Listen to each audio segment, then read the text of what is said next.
Halo semuanya, ya ini adalah episode ketiga dari pengalaman hidup dan bekerja.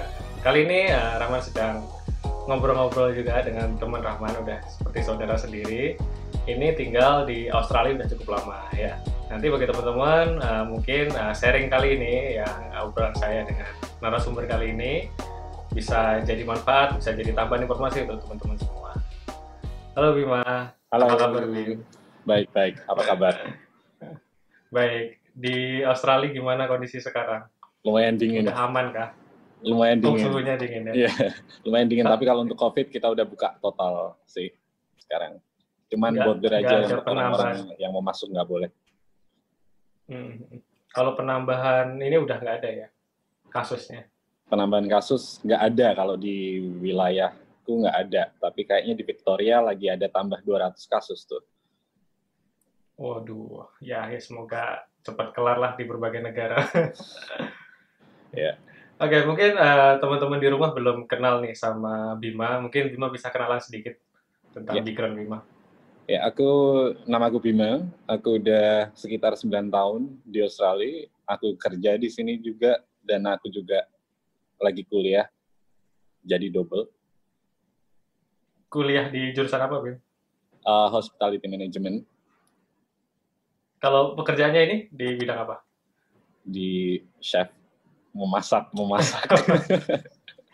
Wah, luar biasa. Malah sekarang tuh cowok-cowok yang bekerja di bidang kuliner ya, terutama chef tuh jadi favorit cewek-cewek loh. Pasti pacarnya banyak nih kayaknya. Enggak lah, cuman satu kok. Oke. Oke Bima, kali ini aku mau nanya-nanya nih Bim, soal ya pengalaman lu lah, pengalaman kamu selama di Australia ini ya nanti mungkin dari video ini ada yang terinspirasi atau ingin tahu informasi di Australia, bolehlah sharing-sharing dikit ya Bim. Of course. Ya, dengan senang hati aku sharing hari ini. Wah, wah, luar biasa. Bima, aku mulai pertanyaannya dari mungkin tempat tinggal Bima dulu. Sebenarnya kalau di Australia itu gimana sih masyarakatnya Bim? Orang-orangnya gimana? Enak kah? Atau gimana? Tergantung ya. Sebenarnya Australia sama Indonesia itu sama aja. Kita ada wilayah kota, kita ada wilayah pedalaman. Dan kalau di tempat yang aku tinggal sekarang ini termasuknya pedalaman, di satu kota itu cuma 900 penduduk, which is semuanya friendly, semua orang kenal sama semua orang, bahkan aku udah kenal Satu sama sama lainnya kenal. Iya, jadi kalau misalkan aku mau ke supermarket, mau kemana, itu mereka pasti ada yang ketemu dan kenal gitu, dan mereka friendly banget, mereka open dan mau mendengarkan. Yes, kayak orang Indonesia yang tinggalnya di kampung kayaknya.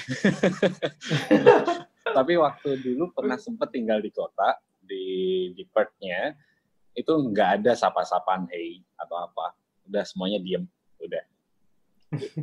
Oh, jadi kalau orang kotanya sama orang di daerah itu kurang lebih hampir sama kayak di Indonesia juga ya? Iya, iya. Bahkan kalau kita di daerah ini, kalau masuk di daerah ini, kita nyetir, terus di dalam mobil tuh, terus ada mobil lain yang kita simpangan gitu, mereka langsung ngasih 2 jari gini, 2 jari, Maksudnya apa tuh? tandanya hi, terus kita ngasih juga gitu.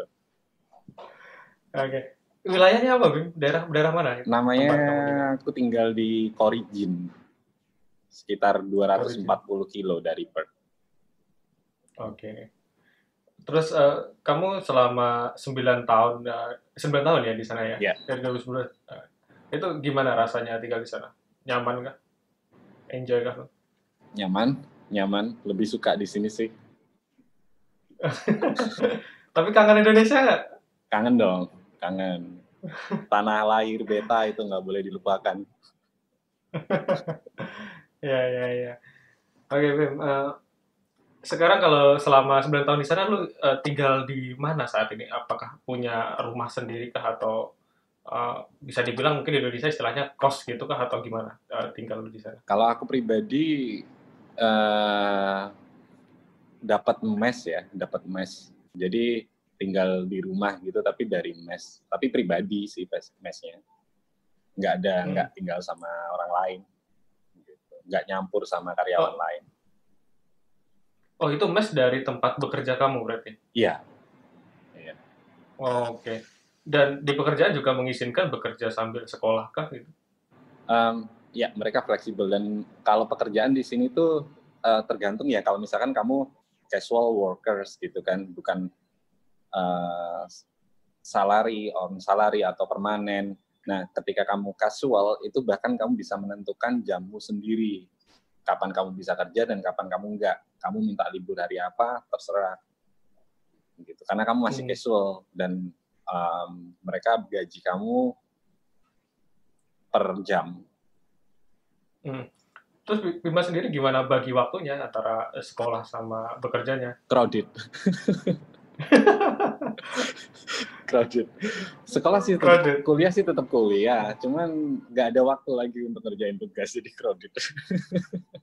Terus gimana dong akhirnya? Sekarang agak ini dong, ketunda dong atau gimana? Enggak sih. Atau masih bisa? Ya masih bisa nyusul dikit pelan-pelan. Jadi waktu school holiday yang harusnya kita benar-benar holiday itu aku malah ngerjain tugas, masih kayak gitu.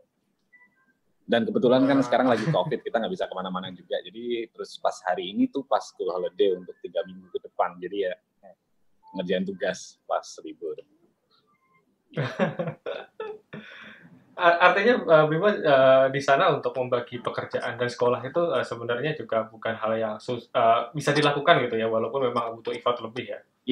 Iya. Dan mudah banget kalau yang setauku ya, waktu di Indonesia dulu, pekerjaan itu kan menuntut waktu kita. Kalau di sini kita bisa menentukan waktu. Beda. Oke.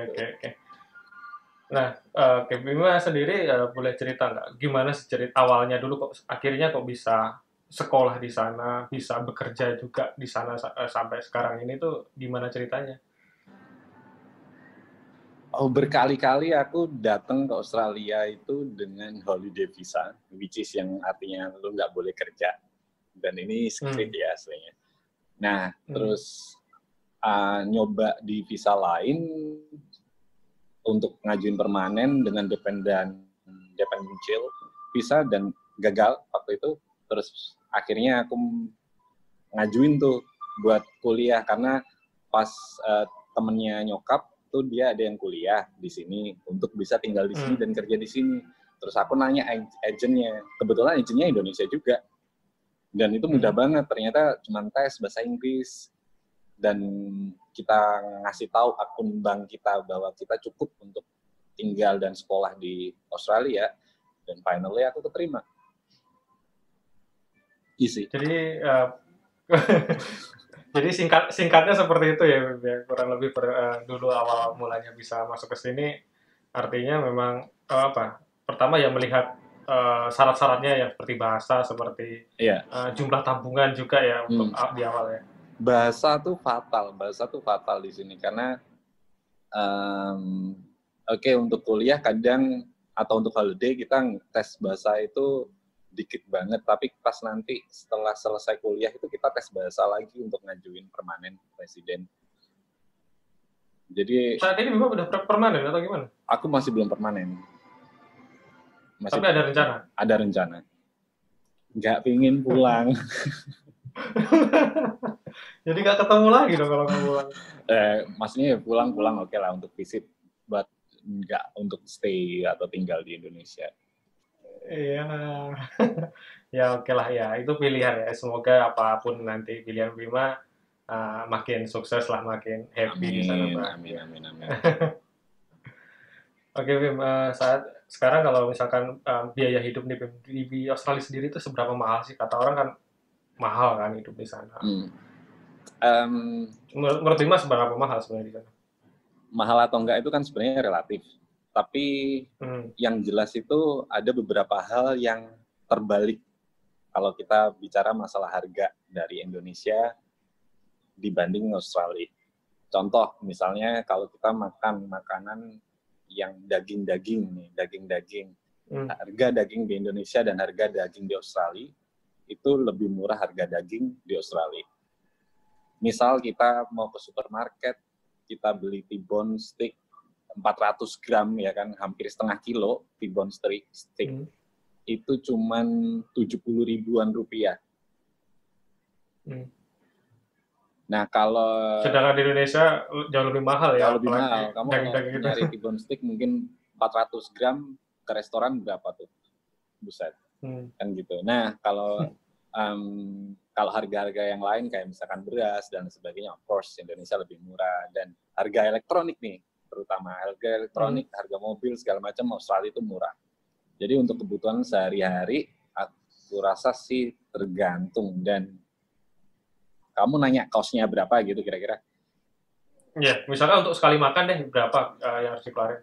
Sekali makan 100.000. $10. $10. Itu enak. Makanan dan minuman. Makanan dan minuman masak sendiri ya, enak. Hmm. Mahasiswa juga segituan gitu kalau misalkan. Mahasiswa bisa makan-makan yang misalkan kita ada sih mie instan kayak Indomie segala macam tuh ada di sini. Itu harganya sekitaran Rp6.000 per pack. Ya. Oke. Jadi sebenarnya kalau gaji di sana sendiri kan per jamnya cukup tinggi ya. Kalau Lumayan maksud lah, aku gini, nggak cukup tinggi. lumayan ya. Maksud aku untuk biaya hidup kalau misalkan kita bekerja di sana, artinya sebenarnya cukup untuk memenuhi kebutuhan yang primer tadi, misalkan makan seperti itu sangat cukup ya. Cukup banget. Cukup banget dan nggak akan kekurangan. Nggak kurang sih, nggak akan kurang tuh. Nggak habis malah buat makan. Nggak habis. Kalau untuk makan ya, maksudnya untuk hidup normal nggak habis. Nggak habis ya? Nggak habis. Kalau misalkan sambil jalan-jalan masih sisa nggak tuh? Kalau jalan-jalan tergantung. Maksudnya sebagai mahasiswa yang bekerja, kamu kan belum benar-benar istilahnya bekerja full gitu kan, masih harus bagi waktu dengan sekolah. Misal, artinya kan bisa dibilang kerja part time gitu kan artinya kamu lakukan saat ini. Berarti artinya melakukan pekerjaan itu untuk biaya tinggal di sana, biaya ya kebutuhan pribadi lain gitu masih sangat bisa dibilang spare-nya masih ada lah untuk ditabung lah gitu ya. Masih cukup ya, masih cukup. Walaupun kita kerja, aku pribadi itu ambil libur cuma 2 hari seminggu, 2 hari itu aku pakai untuk kuliah, jadi aku bolos kuliah 1 hari. Karena seharusnya 3 kali seminggu, 3 hari seminggu untuk kuliah. Dan itu masih cukup untuk bayar kuliah, untuk transport, untuk makan, dan bisa liburan kemana gitu pas lagi liburan sekolah. Pantesan sekolah kamu nggak lulus-lulus ya, gitu ya kerjanya.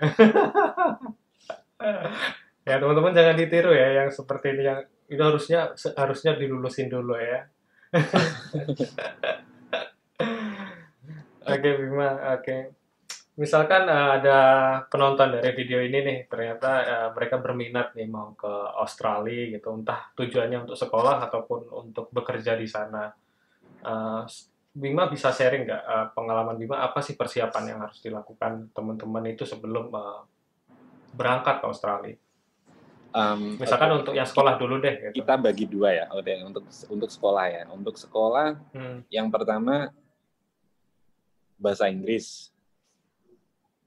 Terus yang kedua sama persyaratan kayak mau masuk sekolah di Indonesia yang perlu yang jelas ijazah dan lain sebagainya, kayak gitu-gitu. Terus pasport, of course. Terus yang lebih penting lagi itu kita harus menemukan agent yang tepat, atau kalau nggak gitu kita punya teman yang udah melewati dan bisa sekolah di Australia. Kita tanya sama mereka. Maksudnya sponsor gitu? Nggak perlu sponsor kalau untuk kuliah. Nggak perlu sponsor. Jadi tanya ke siapa, misalnya ke teman yang udah pernah kuliah di sini, mereka tahu jalannya yang pasti. Nah itu akan mudah banget. Terus perlu disebut nominalnya nggak? Ya boleh, nggak apa-apa kan, untuk pengetahuan umum kan. Kalau nominal di bank itu relatif tergantung dengan jurusan. Jadi setiap jurusan itu beda harga dan setiap kampus itu beda harga yang jelas. Nah, kita nggak perlu harus punya uang untuk sampai selesai nih. Misalkan contoh aja, misalkan hospitality management yang aku ambil itu total nilai misalnya 150 juta misalnya. Aku nggak perlu harus punya uang 150 juta. Yang jelas minimal aku harus bisa untuk beli visanya. Visanya waktu itu aku sekitaran 4.400.000.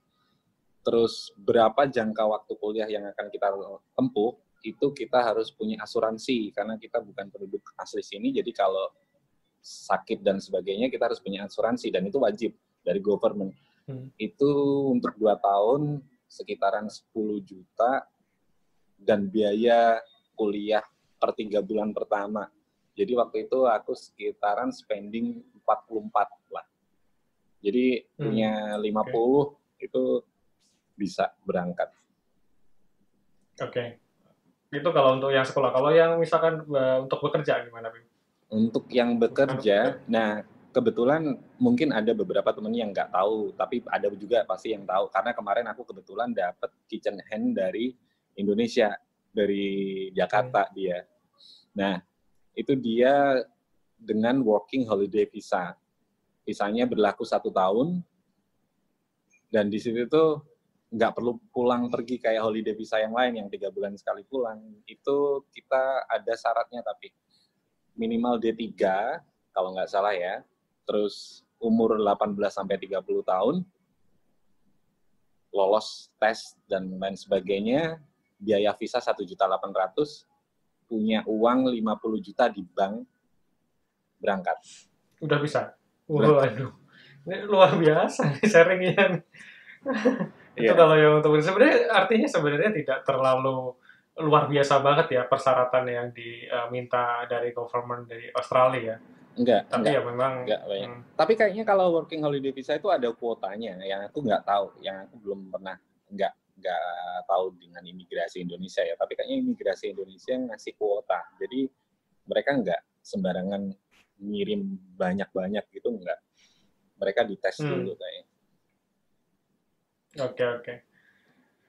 Oke Bima, wah, terima kasih banget nih udah sharingnya. Aku sebenarnya pengen lanjutin ngobrol-ngobrol lebih lama dengan Bima, cuma sepertinya Bima sendiri ini di lingkungan kerja juga ya, lagi istirahat ya? Iya, balik lagi sejam. Balik lagi sejam. Ya mungkin nanti ada kesempatan lain atau mungkin teman-teman mau tanya sesuatu, boleh tinggalin pertanyaan di kolom komentar. Kalau misalkan ada waktu, mungkin aku bisa ngobrol-ngobrol lagi dengan Bima. Oke, cool. Bima mau nyampein sesuatu nggak sama penonton-penonton di rumah? Oke.